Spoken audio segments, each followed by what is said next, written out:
तो दोस्तों आज की वीडियो में आपका स्वागत है। दोस्तों आज की वीडियो में हम समबाहु त्रिभुज का क्षेत्रफल व परिमाप बिल्कुल बेसिक और आसान तरीके से कैसे निकाला जाता है वो सीखेंगे और अंत में हम इससे संबंधित एक सवाल को भी पूछेंगे। आपको क्या करना है, इस वीडियो को अंत तक ध्यान से देखना है और जो सवाल आपसे पूछा जाएगा उसको हल करके कमेंट बॉक्स में उत्तर भी जरूर बताना है। तो चलिए आज की वीडियो को शुरू करते हैं। आप कर दीजिए हमारे इस वीडियो को लाइक और चैनल को सब्सक्राइब।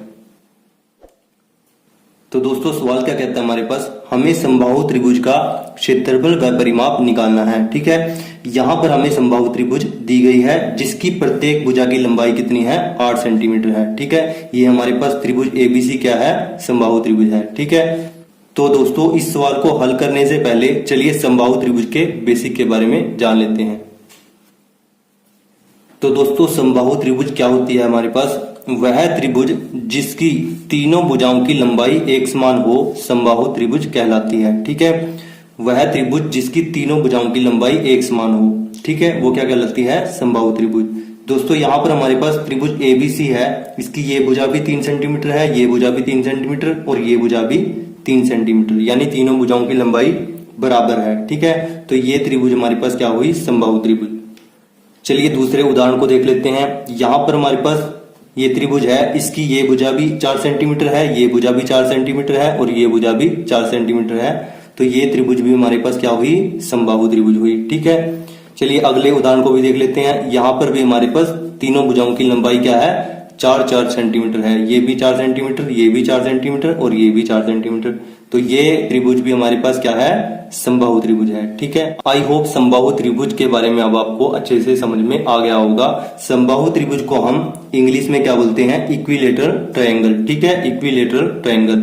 दोस्तों यहाँ पर हमारे पास फोर्थ एग्जाम्पल यानी चौथा उदाहरण भी दिया गया है। इसमें ये भुजा 2 सेंटीमीटर है, ठीक है, ये 3 सेंटीमीटर और ये 4 सेंटीमीटर। ये विषमबाहु त्रिभुज है, ये समबाहु त्रिभुज नहीं है। ठीक है, और दोस्तों समबाहु त्रिभुज में क्या होता है, तीनों कोण क्या होते हैं, 60-60 डिग्री के होते हैं। ठीक है, समबाहु त्रिभुज के तीनों कोण 60-60 डिग्री के होते हैं। त्रिभुज के तीनों कोणों का योग क्या होता है, 180 डिग्री। अगर तीनों भुजाएं एक समान है तो तीनों कोण भी एक समान होंगे। ठीक है, तो समबाहु त्रिभुज में तीनों भुजाओं की लंबाई भी एक समान होती है और तीनों कोण भी इक्वल होते हैं, एक समान होते हैं। तो चलिए समबाहु त्रिभुज का क्षेत्रफल देख लेते हैं क्या होता है, उसका फॉर्मूला क्या है, और समबाहु त्रिभुज का परिमाप निकालने का क्या फॉर्मूला है वो देख लेते हैं। समबाहु त्रिभुज का क्षेत्रफल क्या होता है दोस्तों, वर्गमूल में 3, ठीक है, गुना में भुजा का वर्ग, ठीक है, और बटे में 4। ठीक है, ये होता है समबाहु त्रिभुज का क्षेत्रफल, वर्गमूल में 3 गुना भुजा का वर्ग बटे में 4। और परिमाप क्या होता है दोस्तों, 3 गुना में भुजा की लंबाई। ठीक है, 3 गुना में भुजा, ये होता है परिमाप। आई होप दोस्तों ये फॉर्मूला भी आपको अच्छे तरीके से समझ में आ गए होंगे।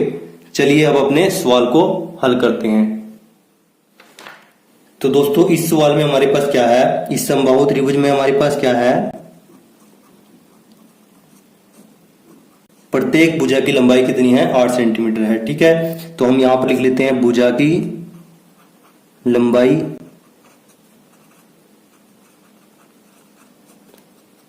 8 सेंटीमीटर। ठीक है, यहां पर लिख लेते हैं समबाहु त्रिभुज का क्षेत्रफल निकालने का फॉर्मूला। तो दोस्तों अब यहां पर हमने समबाहु त्रिभुज का क्षेत्रफल निकालने का फॉर्मूला लिख लिया है। फॉर्मूला क्या है हमारे पास, वर्गमूल में 3 गुना भुजा का वर्ग बटे में 4। अब हमारे पास इस सवाल को हल करना चुटकियों का काम हो गया है। अब हमें क्या करना है, सिर्फ वैल्यू पुट कर देनी है। तो चलिए करते हैं इसको हल। वर्गमूल में 3 ऐसे ही आ जाएगा, गुना में भुजा की लंबाई हमारे पास कितनी है, 8 है। ठीक है, तो यहां पर लिख लेते हैं 8 का वर्ग, ठीक है, बटे में 4। चलिए इसको आगे हल करते हैं। वर्गमूल में 3 गुना में 8 का वर्ग, इसको हम क्या लिख सकते हैं, 8 के स्क्वायर को क्या लिखते हैं, 8 गुना में 8 बटे में क्या हमारे पास 4 है। अब 4 से हम 8 को काट सकते हैं, कितनी बार में कटेगा, 2 बार में, 4 दूनी 8। ठीक है, अब ये क्या बन जाएगा, 8 दूनी 16 और वर्गमूल में 3। ठीक है, तो इसको लिख लेते हैं 16 वर्गमूल में 3। इसको हम कैसे लिखेंगे, सेंटीमीटर स्क्वायर में, ठीक है, यानी वर्ग सेंटीमीटर, क्योंकि हमारे पास क्या है, सेंटीमीटर यहाँ पर यूनिट है यानी मात्रक है, और क्षेत्रफल को हम कैसे मापते हैं, वर्ग में मापते हैं, ठीक है। तो दोस्तों यहाँ पर इस समबाहु त्रिभुज का क्षेत्रफल क्या निकल के आया, 16 वर्गमूल में 3 सेंटीमीटर स्क्वायर यानी वर्ग सेंटीमीटर। दोस्तों आप इसका उत्तर दशमलव में भी निकाल सकते हैं। तो आपको क्या करना होगा, वर्गमूल 3 की वैल्यू जो होगी, मान जो होगा दशमलव में, उसको लिख देना है। क्या मान होता है वर्गमूल 3 का, 1.732, ठीक है। अगर 16 को 1.732 से गुना करेंगे तो हमारे पास क्या आएगा दोस्तों, 27.712 सेंटीमीटर स्क्वायर, ठीक है। 16 और 1.732 की गुना करके हमारे पास क्या आएगा, 27.712, ठीक है। तो उत्तर क्या हो जाएगा हमारे पास दोस्तों, 27.712 सेंटीमीटर स्क्वायर, ठीक है। आई होप दोस्तों ये आपको अच्छे तरीके से समझ में आ गया होगा। चलिए समबाहु त्रिभुज का परिमाप निकालते हैं। तो परिमाप निकालने का फॉर्मूला हमारे पास क्या है दोस्तों, 3 गुना में भुजा, ठीक है। परिमाप क्या होता है दोस्तों, इन सभी भुजाओं की लंबाई का जोड़, ठीक है। 8 + 8 + 8, ठीक है। ये क्या आ जाएगा हमारे पास, 24 आ जाएगा।